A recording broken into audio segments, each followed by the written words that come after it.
good news is your dates are here. What's the bad news? They're dead.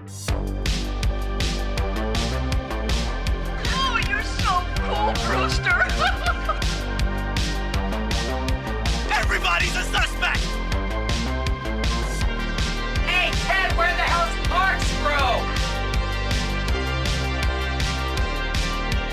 Don't fuck with the Chuck. Welcome back to the channel, guys. Today we're going to be talking about Bloody Disgusting picks the top 25 best horror films of the 2010s. I expect to see It Chapter 1 because that's the highest grossing horror film. The Evil Dead remake because that thing is absolute Chaos. Halloween 2018.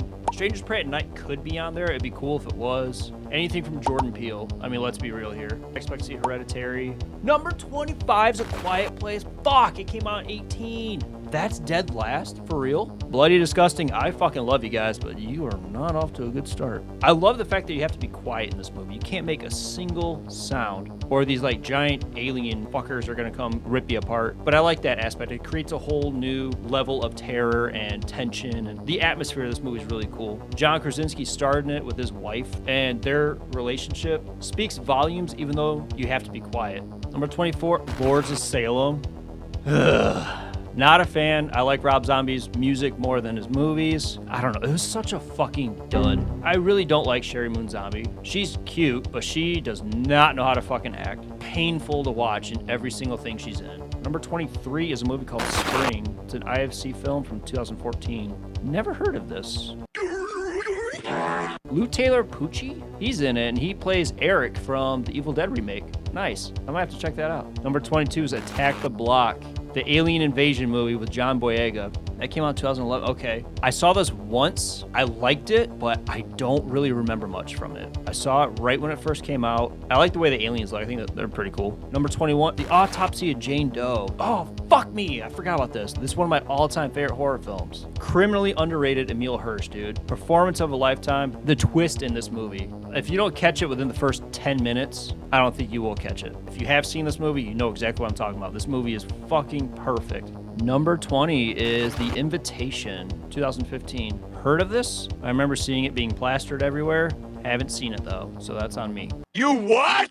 Number 19 is The Final Girls. Fuck yeah, dude. Nina Dobrev, Malin Ackerman, my boy Adam Devine. DeMamp.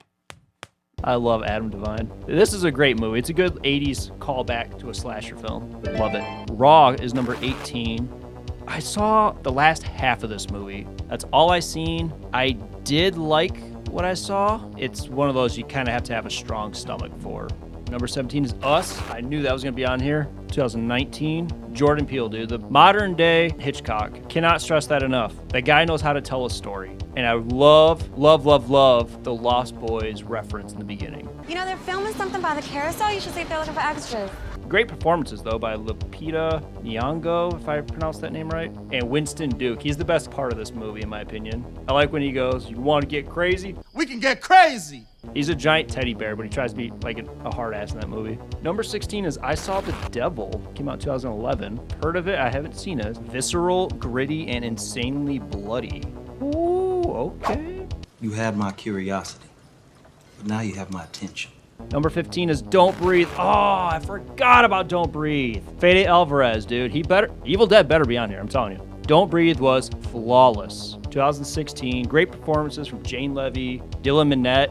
I like the idea of having a horror movie where your sense is taken away. Kind of like A Quiet Place. Like, you can't make a sound. This one, he has a blind guy, so he lost his sense. And like, Hush. It just adds a whole nother level of terror, atmosphere, everything. A lot of suspense in that movie, too. Don't watch Don't Breathe 2. That one fucking snooze fast. Number 14. Train to Busan. I kind of figured this was going to be on here. I like it. It's bloody. It's just not my favorite. There's a lot going on. Zombie movies, they're just hard for me to like. There's a select few that I like. Zombies, they're very repetitive, in my opinion. If you like it, you like it. Number 13 is Gerald's Game. Mike Flanagan, which if Dr. Sleep better be on here, too. I watched this at my parents' house. I like Carla Gugino. I always forget her name. That story it keeps you on the edge of your seat. And the fact that he dies in the middle of like them having sex and she's tied up, you're stuck. Number 12 is Maniac with Elijah Wood. Fuck yeah. nice. I heard that this was a shot-for-shot remake, so when I saw it, there's definitely a lot of shot-for-shot in there, but I also like a lot of like the POVs and the way he dies at the end. Spoiler alert, sorry. Coming in at number 11, we have It Chapter 1, baby. Let's go. The performances in this movie from Bill Skarsgård and just how sinister he is. Besides Heath Ledger's Joker, he is the best clown on screen. And I really like the dynamic and the friendship of the losers because that's exactly how me and my friends were growing up. The way they talk, the way they act and behave. Great movie, great story, everything about this movie. Number 10 is The Babadook. No thank you. That movie was fucking boring. My fiance likes it. I don't know, it was a very slow burn for me. And if I remember right, that's the one horror movie where no one dies. Number 8 is Dr. Sleep. Let's go. I love the performances from Ewan McGregor. Rebecca Ferguson as Rose the Hat. She plays like this gypsy woman and she's super fucking cool in this movie. But I like how they had their own story but still had ties to The Shining. It was just blended beautifully. Number 8 is What We Do in the Shadows. I've seen a couple episodes of the TV show. I haven't seen the movie. If the movie's anything like the TV show, then I'm gonna love it. I have the power of 1,000 cowboys running through my veins right now. Number 7 is The Conjuring. Fuck me, I forgot about this. See, I like Conjuring Part 2 better. The first Conjuring was fantastic. Solid story. I like the performances from Patrick Wilson and Vera Farmiga. The creepy-ass atmosphere. My big issue with this, I'm not big on like paranormal movies, especially when they just fly across the room for no reason. There's something always dragging them across the floor. Very overdone. Number 6 is It Follows. Now here's a bit of an issue. This movie has so much going for it. A lot of strong points, a lot of strong aspects of it. It's okay. Soundtrack, phenomenal. I love the performance from Micah Monroe. I'm not a big slow burn person. I like the fact you never know who's coming after you. So it's always going to keep you on the edge of your toes, you know, edge of your seat. And like I said, this movie has a lot going for it that I should like it a lot more.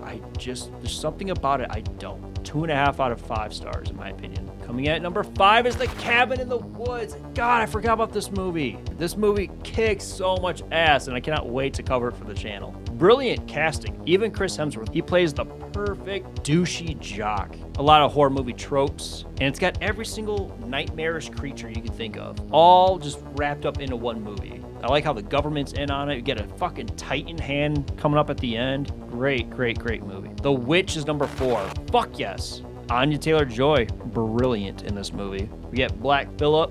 Wouldst thou like to live deliciously? A simple story, and this has a lot going atmospheric terms. Everything about it just feels so authentic. Like it's not on a grand stage or anything like that. It feels like you actually live in that time. There's no like studio lights. It was all natural light, and that just kind of like makes you more immersed in the movie.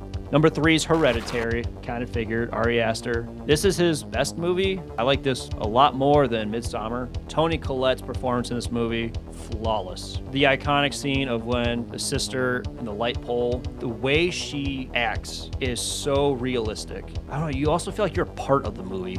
Number 2 is Get Out. Fuck yes, Jordan Peele, he's on here twice, dude. This movie won an Oscar for screenplay, and rightfully so. The performances, I can't even put it into words. You guys remember on Vine, the fucking Get Out challenge with the guy running and the hurry up and cut real quick? You can thank this movie for that. Number 1 is fucking Evil Dead. Let's go. It rains blood for 20 minutes. This is my favorite Evil Dead. Even though the originals, it was just going to the cabin to have fun, blah, blah, blah, hook up. This one actually had a purpose. They take Mia to the cabin to sober her up. That speaks volumes. This movie is so brutal. It is 100% an Evil Dead movie.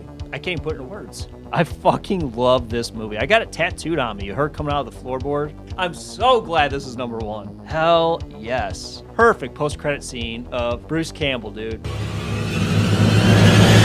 Groovy.